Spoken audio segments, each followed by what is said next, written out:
ಒಬ್ಬೊಬ್ರು ಒಂದೊಂದರ ನಿಮ್ಮನ್ನು ಕಾಮೆಂಟ್ ಮಾಡ್ತಾರೆ. ನಿನ್ ಪಾಡಿಗೆ ನೀನಿದ್ರೆ ಸೋಷಿಯಲ್ ರೆಸ್ಪಾನ್ಸಿಬಿಲಿಟಿ ಇಲ್ಲ ಅಂತಾರೆ. ನೀನು ಯಾರಿಗೂ ಮಾತಾಡದೆ ಇದ್ರೆ ಸೈಲೆಂಟ್ ಆಗಿ ಅವನ ಪಾಡಿಗೆ ಅವನಿರ್ತಾನೆ ಅಂತಾರೆ. ಮೇಲ್ ಬಿದ್ದು ಮಾತಾಡಿದ್ರೆ ಬಿಲ್ಡಪ್ ಅಂತಾರೆ. ಯಾರ ಕಷ್ಟಕ್ಕೂ ಆಗ್ಲಿಲ್ಲ ಅಂದ್ರೆ ಸತ್ತಾಗ ತಲೆ ಮೇಲೆ ಹಾಕೊಂಡು ಹೋಗ್ತಾನ ಅಂತಾರೆ. ಸಿಕ್ಕಾಪಟ್ಟೆ ದಾನ ಧರ್ಮ ಮಾಡಿದ್ರೆ ಯಾವನ್ ತಲೆ ಮೇಲೆ ಕಲ್ಲಾಗ್ತಾನೋ ಅಂತಾರೆ. ನಾನು ಆವರೇಜ್ ಹುಡುಗ 95% ಬಂದ್ರೆ ಡಾಕ್ಟರ್ ಇಂಜಿನಿಯರ್ ಆಗ್ತೀಯಾ, 85% ಬಂದ್ರೆ ಟೀಚರ್ ಆಗಿ ಡಾಕ್ಟರ್ ಇಂಜಿನಿಯರ್ ಮಾಡ್ತೀಯಾ, 60% ಆದ್ರೆ ನಂತರ ಪೊಲಿಟಿಷಿಯನ್ ಆಗ್ತೀಯಾ. ಸರ್ ಜಸ್ಟ್ ಬಾಸ್ ಬಂದ್ರೆ ಸ್ವಾಮೀಜಿಯಾಗಿ ಇವ್ರನ್ನೆಲ್ಲರೂ ಹತ್ರ ಕರೀತೀಯ. ಇದೇ ಹಾಲಲ್ಲಿ ನೆಕ್ಸ್ಟ್ ಲೆವೆಲ್ ಹೋಗಿ ಸ್ಪೀಚ್ ಮಾಡ್ತಾನೆ ಇರ್ತೀನಿ. ಆವತ್ತು ಇದೇ ಮಾತು ಹೇಳ್ತೀನಿ. What is the secret sir? ಕಿವಿ ಮುಚ್ಕೊಳ್ಳೋದು.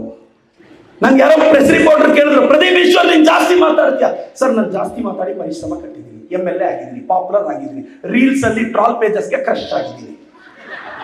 ಎಸ್ಆಕ್ವಾಟೆಕ್ RO ವಾಟರ್ ಪ್ಯೂರಿಫೈರ್ಸ್ ಅಂತ ಹೇಳ್ಬಿಟ್ಟು ಹೋಲ್ಸೇಲ್ ದರದಲ್ಲಿ ಚಿಕ್ಕಬಳ್ಳಾಪುರದಲ್ಲಿ ಪ್ರಪ್ರಥಮ ಬಾರಿಗೆ 5,500 ವಾಟರ್ ಪ್ಯೂರಿಫೈರ್ ಲಭ್ಯ ಇದೆ.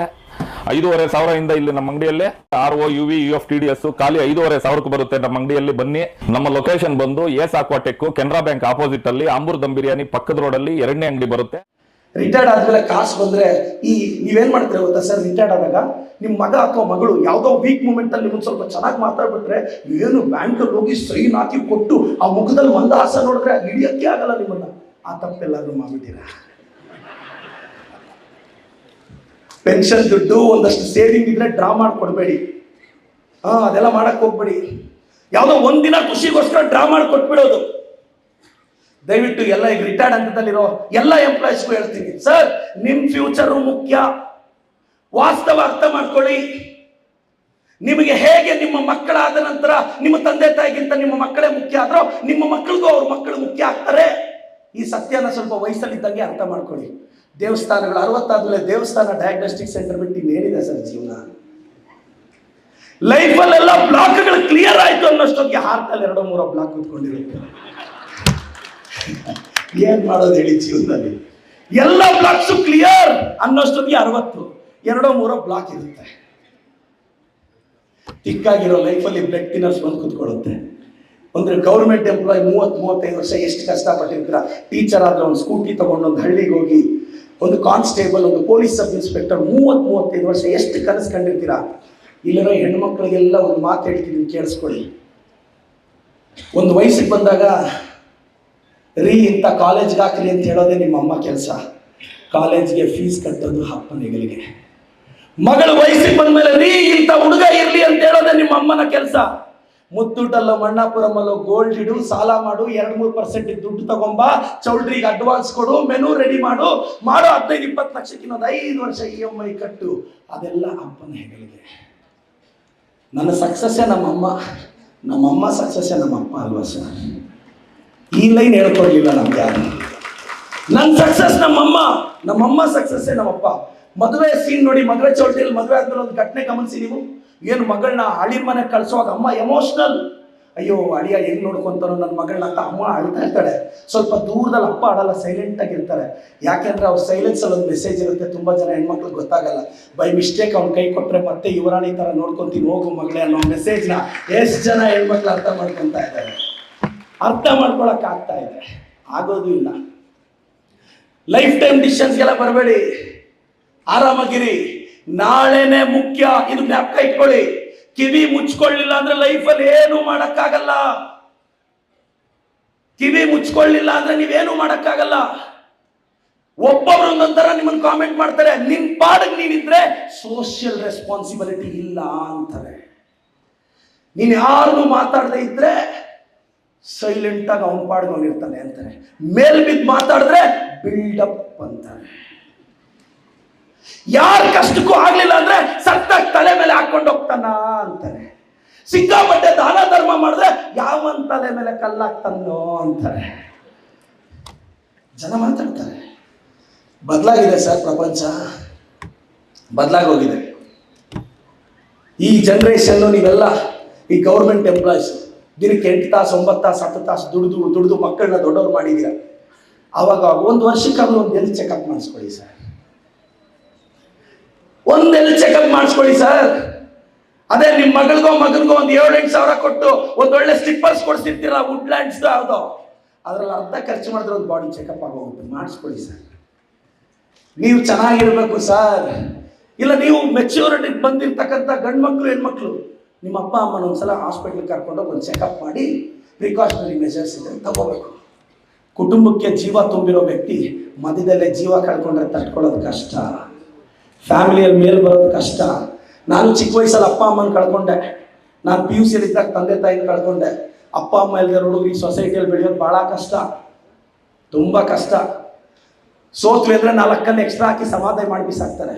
ನನ್ನ ಭಾಳ ಜನ ಕೇಳ್ತಾರೆ, ಯಾಕೆ ನೀನು ತುಂಬ, ನಾನು ಯಾರೋ ಒಬ್ಬರು ಪತ್ರಕರ್ತರು ಕೇಳಿದ್ರು, ಪ್ರದೀಪ್ ಈಶ್ವರ್ ನೀನು ಜಾಸ್ತಿ ಮಾತಾಡ್ತೀಯ, ನೀನು ಕಡಿಮೆ ಮಾತಾಡಿ ಏನು ಕಡಿಮೆ ಕಟ್ಟಿ ಹಾಕಿದ್ಯಾಳ ಅಂದೆ. ನಂಗೆ ಯಾರೋ ಪ್ರೆಸ್ ರಿಪೋರ್ಟರ್ ಕೇಳಿದ್ರು, ಪ್ರದೀಪ್ ಈಶ್ವರ್ ನೀನು ಜಾಸ್ತಿ ಮಾತಾಡ್ತೀಯ. ಸರ್ ನಾನು ಜಾಸ್ತಿ ಮಾತಾಡಿ ಪರಿಶ್ರಮ ಕಟ್ಟಿದ್ದೀನಿ, MLA ಆಗಿದ್ದೀನಿ, ಪಾಪ್ಯುಲರ್ ಆಗಿದ್ದೀನಿ, ರೀಲ್ಸ್ ಅಲ್ಲಿ ಟ್ರಾಲ್ ಪೇಜಸ್ಗೆ ಕಷ್ಟ ಆಗಿದ್ದೀನಿ.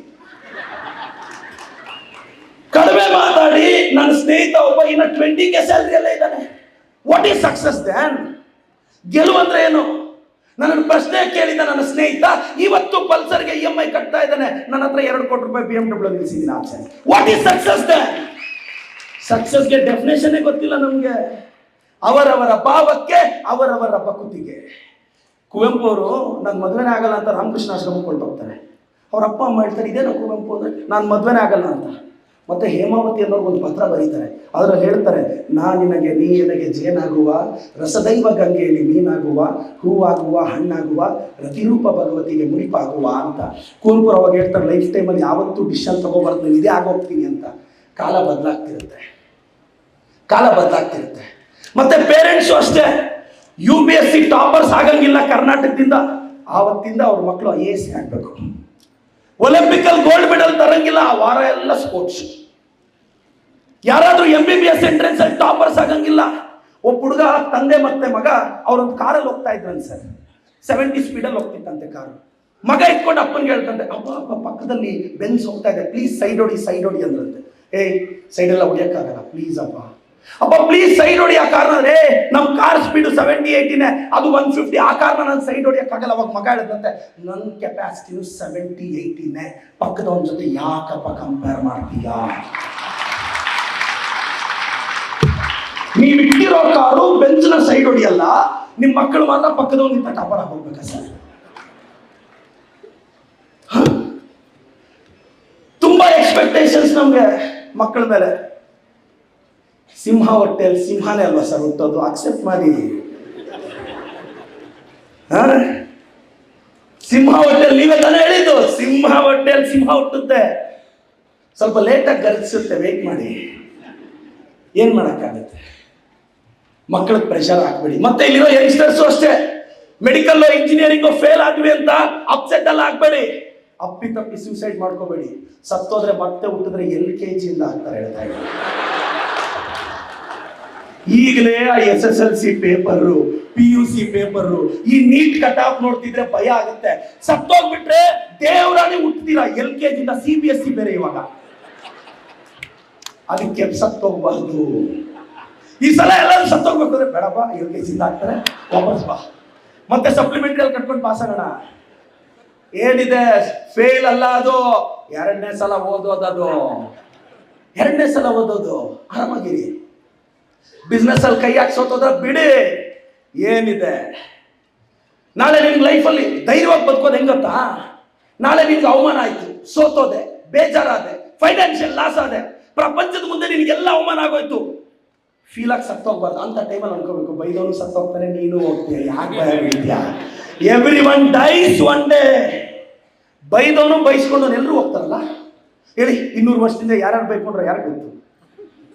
ಯಾರಿಗೂ ಗೊತ್ತಿಲ್ಲ. ಪ್ರಾಬ್ಲಮ್ ಏನು ಗೊತ್ತಾ ಸರ್? Talent, knowledge. ಮತ್ತೆ ಇನ್ನು ಕೆಲವ್ರು ಕೇಳ್ತಾರೆ, ಸರ್ ನಾನು ಆವ್ರೇಜ್ ಹುಡುಗ, 95% ಬಂದ್ರೆ ಡಾಕ್ಟರ್ ಇಂಜಿನಿಯರ್ ಆಗ್ತೀಯಾ, 85% ಬಂದ್ರೆ ಟೀಚರ್ ಆಗಿ ಡಾಕ್ಟರ್ ಇಂಜಿನಿಯರ್ ಮಾಡ್ತೀಯಾ, 60% ಆದ್ರೆ ನಮ್ಮ ತರ ಪೊಲಿಟಿಷಿಯನ್ ಆಗ್ತೀಯಾ. ಸರ್ ಜಸ್ಟ್ ಪಾಸ್ ಬಂದ್ರೆ ಸ್ವಾಮೀಜಿಯಾಗಿ ಇವ್ರನ್ನೆಲ್ಲರೂ ಹತ್ರ ಕರೀತೀಯ. ಪ್ರತಿ ಪರ್ಸೆಂಟೇಜ್ಗೆ ಒಂದು ರೇಂಜ್ ಇದೆ. Understand the ವ್ಯಾಲಿಟಿ. ಮತ್ತೆ ಇನ್ನು ಕೆಲವರು ನೋಡಬೇಕು, ಓವರ್ ಥಿಂಕ್. ಇನ್ನ ನೀಟ್ ಅಪ್ಲಿಕೇಶನ್ ಹಾಕಿರಲ್ಲ, ಡಾಕ್ಟರ್ ಆಗಿದ್ರೆ ಇಂಜಿನಿಯರಿಂಗ್ ಆಗಿದ್ರೆ BSc ಆಗಿದ್ರೆ ಡೈರಿ ಸೈನ್ಸ್. ಫಸ್ಟೇ ಬಡವ್ರ ಮಕ್ಕಳೇ ಬೆಳಿಬೇಕಾಗಿರೋದು. ಅಪ್ಪ ಅಮ್ಮ ಇಲ್ದಿರೋ ಆರ್ಪ್ಯಾನ್ ಹುಡುಗ ನಾನೇ ವಿಧಾನಸೌಧಕ್ಕೆ ಬಂದಿದ್ರೆ ನೀನೊಂದು ಮೆಡಿಕಲ್ ಕಾಲೇಜ್ಗೆ IITಗೆ ಹೋಗಕ್ಕಾಗಲ್ವಾ? ಫಾರ್ಮುಲಾ ಏನ್ ಸರ್? ಕಿವಿ ಮುಚ್ಕೋಬೇಕು. ನಾನು ಕಿವಿ ಮುಚ್ಕೊಂಡು ತುಂಬಾ ವರ್ಷ ಆಯ್ತು. ಇದೇ ಹಾಲಲ್ಲಿ ನೆಕ್ಸ್ಟ್ ಲೆವೆಲ್ ಹೋಗಿ ಸ್ಪೀಚ್ ಮಾಡ್ತಾನೆ ಇರ್ತೀನಿ. ಆವತ್ತು ಇದೇ ಮಾತಾಡ್ತೀನಿ. What is the secret sir? ಕಿವಿ ಮುಚ್ಕೊಳ್ಳೋದು.